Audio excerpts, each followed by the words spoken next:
Hi friends, welcome to my KS5 informative channel. ಯಾರಾದರೂ ನನ್ನ ಚಾನಲ್ನ ಸಬ್ಸ್ಕ್ರೈಬ್ ಮಾಡದೆ ನೋಡ್ತಾ ಇದ್ದರೆ ಪ್ಲೀಸ್ ಒಂದು ಸಬ್ಸ್ಕ್ರೈಬ್ ಮಾಡ್ಕೊಳ್ಳಿ.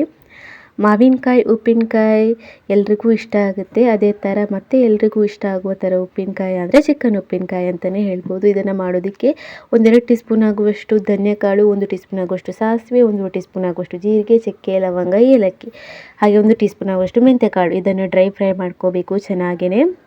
ಚೆನ್ನಾಗಿ ಡ್ರೈ ಫ್ರೈ ಮಾಡಿದ ಮೇಲೆ ನಾವು ಪುಡಿ ಮಾಡ್ಕೊಬೇಕು. ನುಣ್ಣಗೆ ಪುಡಿ ಮಾಡಿಟ್ಕೊಂಡು ಒಂದು ಬೌಲ್ನಲ್ಲಿ ಚಿಕನ್ನ ಸಣ್ಣದಾಗಿ ಪೀಸ್ ಮಾಡ್ಕೊಬೇಕು.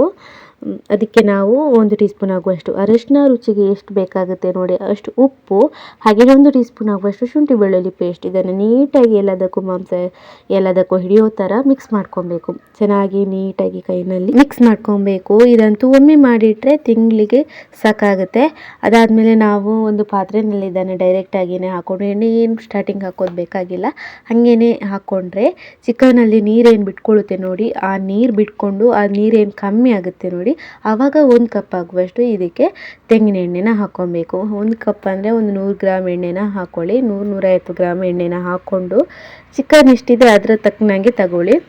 ಅದಾದಮೇಲೆ ಅದರಲ್ಲಿ ಚಿಕನ್ ಚೆನ್ನಾಗಿ ಬೆಂದು ಗೋಲ್ಡನ್ ಬ್ರೌನ್ ಬರೋವರೆಗೂ ಬೇಯಿಸ್ಕೊಂಡು ಇದಕ್ಕೆ ಒಂದು ಅರ್ಧ ಕಪ್ ಆಗುವಷ್ಟು ಅಚ್ಕಾರದ ಹುಡಿ ಮತ್ತು ಒಂದು ಸ್ವಲ್ಪ ಉಪ್ಪನ್ನ ಹಾಕ್ಕೊಳ್ಳಿ. ಉಪ್ಪು ಬೇಕಾಗುತ್ತೆ.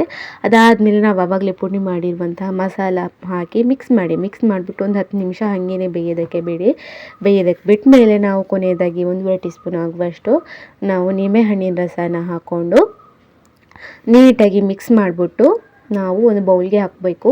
ತಣ್ಣಗಾದ್ಮೇಲೆ ಇದನ್ನು ನಾವು ಒಂದು ಡಬ್ಬದಲ್ಲಿ ಗ್ಲಾಸ್ ಜಾರ್ನಲ್ಲಿ ಹಾಕಿಟ್ರೆ ಆಯಿತು, ರೆಡಿಯಾಗುತ್ತೆ ಉಪ್ಪಿನಕಾಯಿ.